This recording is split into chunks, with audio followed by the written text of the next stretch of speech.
pinakapaboritong palusot ng mga taong nagsisimula ng magloko? Number one, ang gaslighting strategy.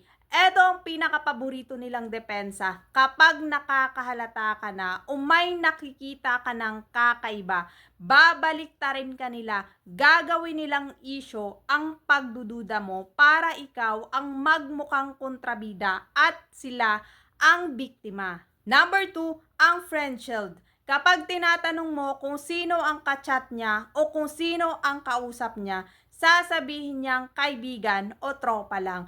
Aasahan mo na sasabihin talaga nila ang mga linyang to para maging katanggap-tanggap ang pag-uusap nila. Pero tandaan mo na maraming relasyon ang nagsisimula sa kaibigan ko lang yon. Lalo na kung ang atensyon na dapat sana ay sa'yo napupunta sa taong yon. Number 3, ang alibay sa trabaho. Sinasabi niyang sobrang busy ko lang talaga ngayon o pagod ako.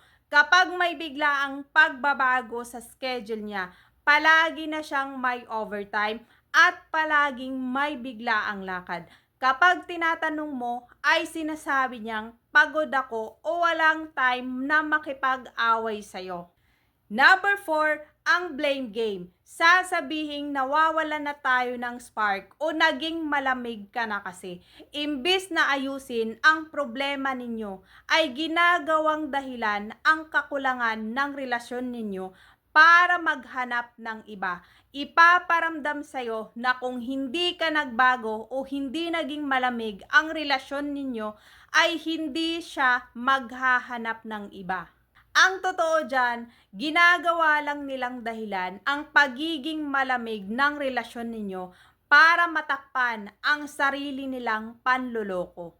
Number 5, ang exit strategy. Sinasabi nilang gusto ko muna ng space o gusto ko munang mapag-isa. Kapag hindi na nila kayang panindigan ang pagsisinungaling nila, hihingi sila ng space para lumayo sa'yo.